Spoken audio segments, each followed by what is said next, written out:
Welcome to another video. I've decided that I want to start thanking subscribers when I get new ones, and since I haven't done an official one of these yet, I decided to thank everybody. So I'll start from the oldest first subscriber and go to the newest. So thanks, brother, or noob and bro. Thank you, Aiden, who's on Devin Crawford's stream. Thank you, Crimson Nacho, who's a very cool streamer, and he does YouTube videos of pretty much, well, all the usual things. Gmod, Minecraft. He plays some other games.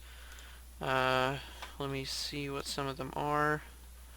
So yeah, he plays Pixelmon, which is a Minecraft Pokemon mod. That's pretty cool. He plays some horror games. I don't really. I Am Alive apparently is the name of this. He plays some Far Cry, Assassin's Creed. So yeah, he plays some pretty cool games.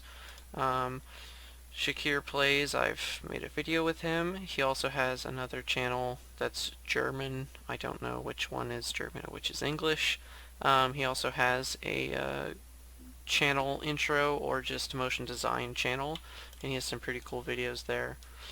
He's pretty talented in terms of the videos, so you should definitely check him out. And then hopefully you saw that. I'll just put a link in the description of everybody in this. And then Jay's Adventures. He's a very energetic YouTuber who plays a lot of Minecraft. Unfortunately, I haven't been watching a lot of Minecraft recently because of my break that I had to take. But he's really cool. You should check him out. X-Clutched. I made a video with him. He's cool, but unfortunately he doesn't have the capability to record for himself, so he has no videos, which is sad. Robert Lara, which is the best tree. Let me just spell that out. Paste bin. Yep. Okay, so that'd be the best tree. Close ad. On Mineplex. He's cool. I've played with him on stream as well. So I think his Twitch name is also that. I don't know what he does on Twitch. I haven't actually seen if he had any videos, but apparently he just has one. And then those are two from Shakir. Danny Who, no idea. I actually haven't looked. I feel bad now. So it looks like he does speed art, according to, let me pause this. Here we go! Let me see. Anyway, so it looks like he does some animating and those sorts of things. So that's pretty cool. And then Blue Tengu, who I want to give a special shout out to. He is doing a game development show. I believe he's just finished 52 episodes, which he does every week, and so that means a total of 1 year. And so that's kind of a big deal, and they're cool because he does them all from scratch and live. If we go to his website and go to the Who We Are, he is a designer in Japan, and yeah, he's cool. I've hung out on his Twitch. Let me go to Blue Tengu. I've helped him do some programming, and so slash profile. And so then we can see his schedule. I don't know if he's doing anything special because of the 52 that he's just done, but he has the streaming schedule for locations all over the world. And so he starts at 3 or 4 depending on if we have daylight savings or not. And so now I believe it's 4 because I think we have daylight savings. Anyway, it's cool. He recently added IRC, so you can give him like power-ups or spawn enemies from the Twitch chat. And that's just cool. So thanks to all the subscribers, and I will do another one of these when I get one, or another sub. So there are no guarantees that I will subscribe to you, but I will check out your content and see if I want to give you a little shout out. But I will say thank you. I just don't know if I'll like endorse you or not endorse, but like say that you're cool, I guess. I'll say thanks. So yeah, thank you all the subscribers, and I'll see you in the actual video. Hello and welcome to TF2. So I just recorded the little intro thanking my subscribers, and because that was so long, I won't have any actual gameplay in this, but I wanted to describe TF2 since in the channel update I said I would be playing it on the channel, and I am. So I just wanted to like show you what it's all about, or at least tell you. So I guess let's just begin by the characters. And so TF2 is a first-person shooter that's team-based, and so you have the red team and blue team.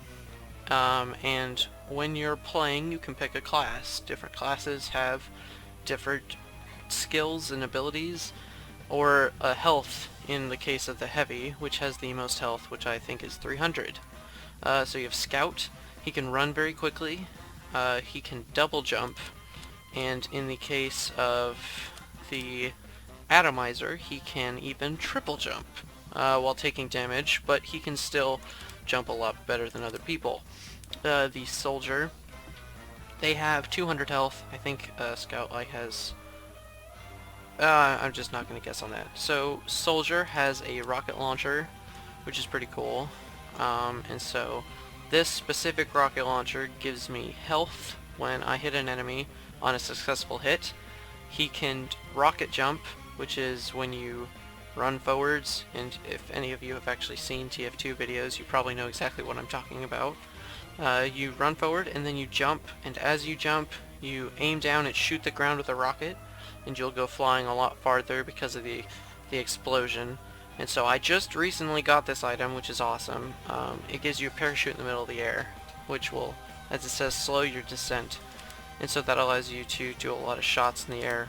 Or in the case of this item, you can get crits, because while you're rocket jumping, which I think just means in the air after a rocket jump, you can get crits.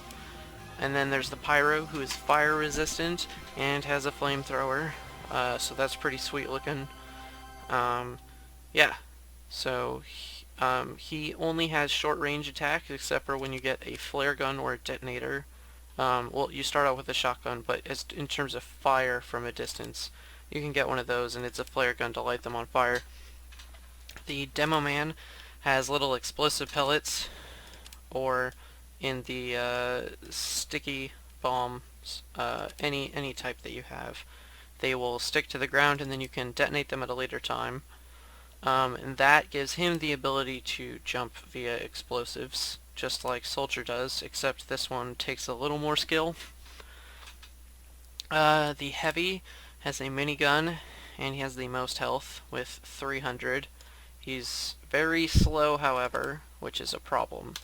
The Engineer has the ability to build health dispensers, well, health and ammo dispenser, teleporters, which allow you to go across the map quicker, and then sentries, which are just AI that shoot people, basically, but they're stationary.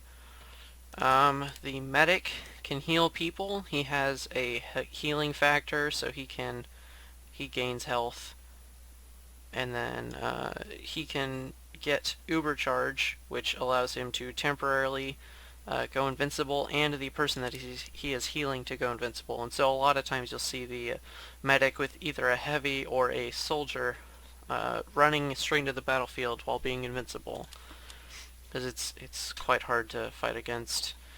So then you have Sniper, which is as it sounds. He's a sniper. He has the special ability of having a Razorback item, which allows him to block a single backstab from the Spy. The Spy has the ability to turn invisible, has a knife that is an insta-kill from the back, unless you have the Razorback. I think that's what it's called. Yeah, the Razorback. In which case it breaks and makes a really loud noise. So headphones are quite important in this game.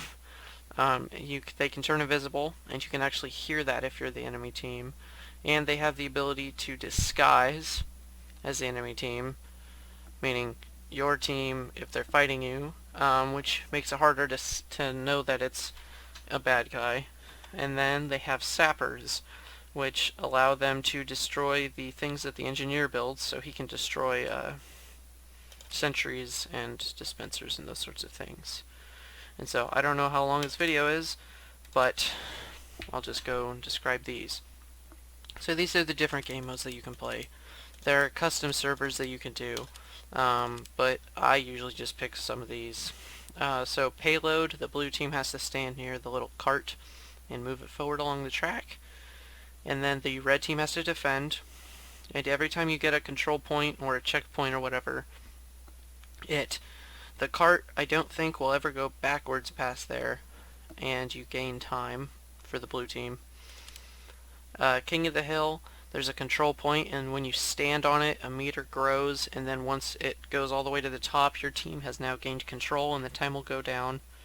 And whoever gets their timer to go down the soonest, meaning that they had control over it the longest, will win. Attack and defense. The red team will have multiple control points that they will defend from the blue team. Red team will also spawn slower than blue, which is obnoxious, but it helps even out the playing field. Payload race. Both teams have payloads, and they try to get theirs there the quickest, because it's a race. Control points.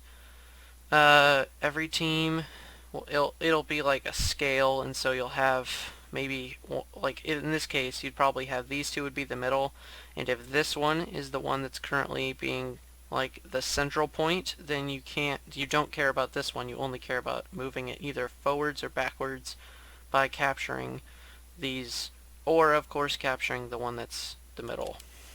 Capture the flag is, as it always is, you have somebody go in and capture a flag and bring it back to your base.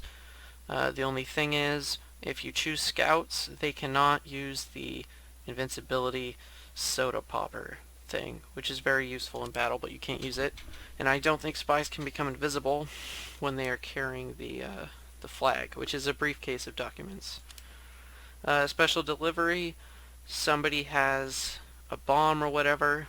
It's very similar to capture the flag, except the red team, I believe, is the attacker, and they have to get it to the missile, and once this platform goes all the way to the top, then the missile will explode and the team has won. And then of course you can choose random.